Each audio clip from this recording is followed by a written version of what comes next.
But I got a question for you. Let's say if you saw someone that was in need and they asked you for a couple of bucks, and you felt generous that day and you gave them a few dollars.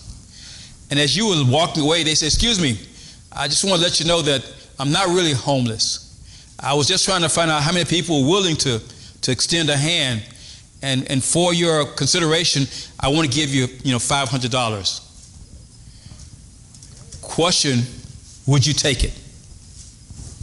You just gave a person a few bucks, they gave yours back, saying that they were just finding out how many people were willing to help, and now they want to give you in return $500. Would you take it?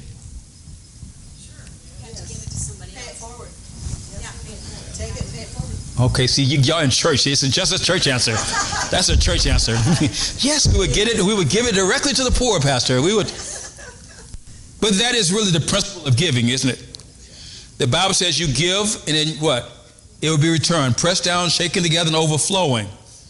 Now, some would say, if someone really confronted us and tried to give us $500, you don't know the person.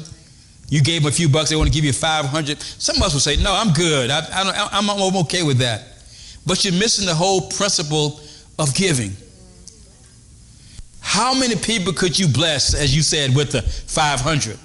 God says, if you've been faithful with the 2, with the little bit I gave you, now I'm going to give you the ability to bless even more people because you've got it right. God's just looking for people who are vessels. That's all he wants, are vessels. It's not about what's in your vessel. Just be the empty vessel that God will fill.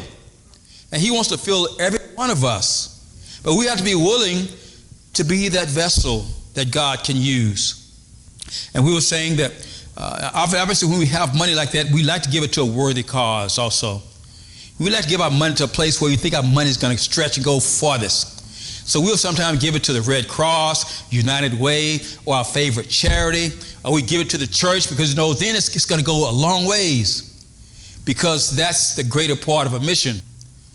But then the person on the street, we're seeing that sometimes think they're less deserving. So we don't really part with what we need to them. We give it to the organization that's more deserving of our money. You see the flaw in that, don't you? Because Jesus shared with us, when I was hungry, you fed me. The church didn't feed me. The United Way didn't feed me. The Red Cross didn't feed me. When I was naked, you clothed me. When did we see you, Jesus? As you done it unto the what? Least.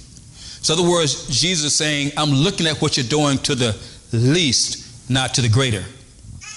We like giving it to the one that's most deserving.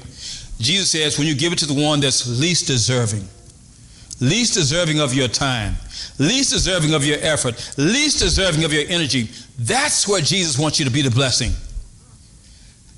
Make a note. Feed them where you find them. Feed them where you find them. Don't say, oh, you're hungry? Tell you what, here's the number to my church. In fact, on Wednesday, if you go by on Wednesday, I think it's like 7 to 9, they're hungry right now, right? I talked to some homeless people, and they said that they're hungry other days besides Thanksgiving and Christmas.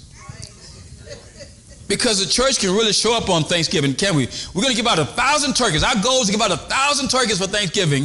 We feel good about it. We pump our chests. We gave out 1,000 turkeys for Thanksgiving. But then next week, what happens then?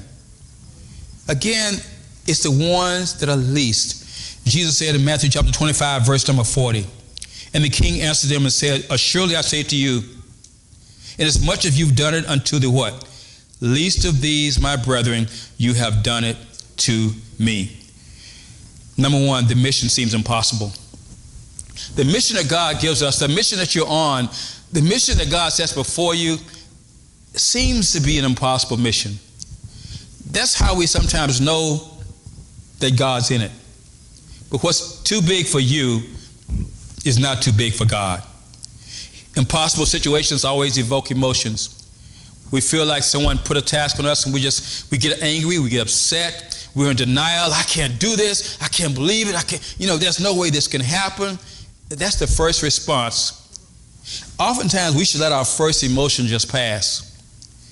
I found that in many situations, the first emotion is usually an emotion that diverts you from the real truth.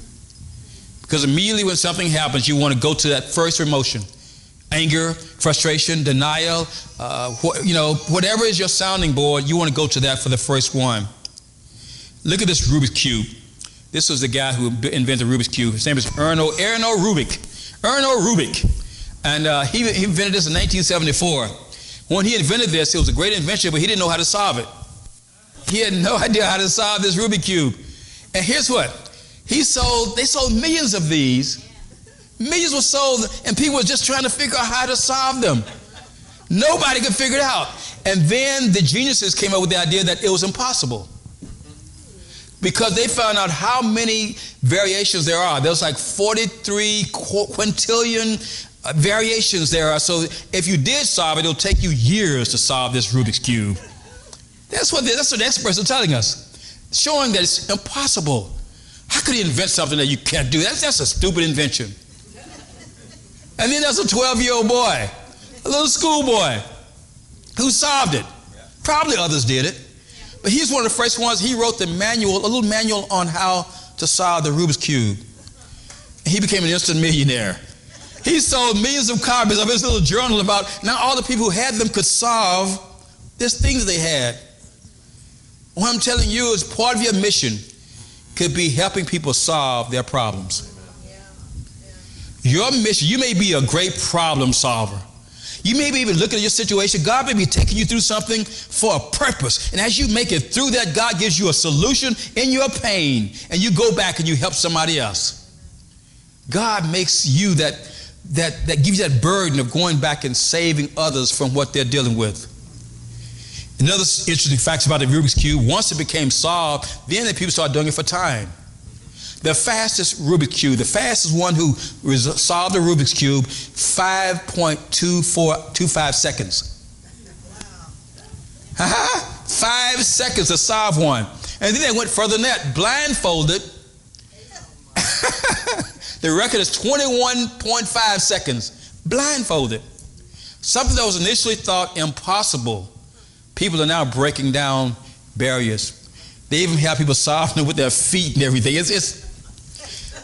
What I'm saying, it had gone way beyond. Now it goes beyond just the 3x3. Now they have like 6x6, lending credence to the fact that everything is possible.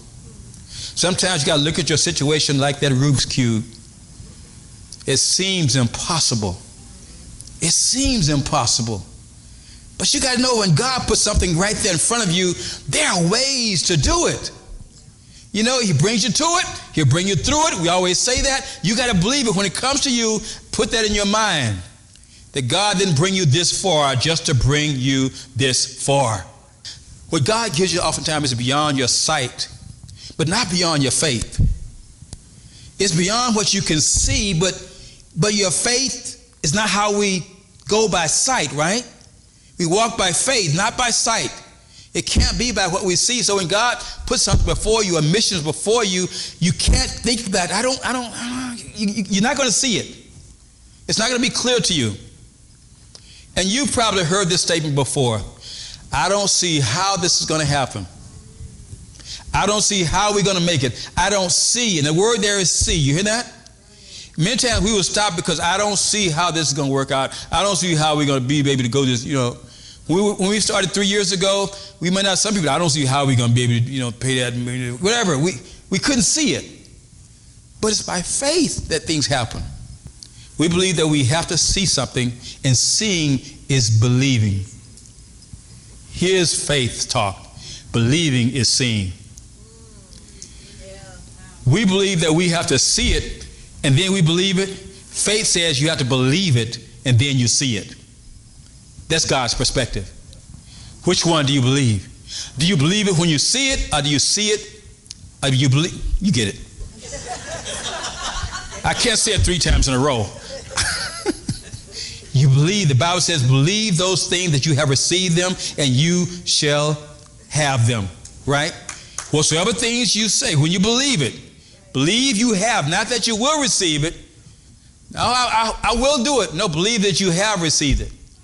Now, what's the difference? When you have something, how do you respond? You're joyful about that. When you think you're going to get it, you're not going to rejoice as much until you have it. So he says, believe like you already have it. Have faith like it's already there. That's something to rejoice about. I don't see it yet, but I'm rejoicing as if I've already got it. I'm giving God glory as if I've already got it. Getting up every morning, giving God praise and thanking God for what I don't see, but I know that God's already given. Give God a round of praise. That's crazy faith.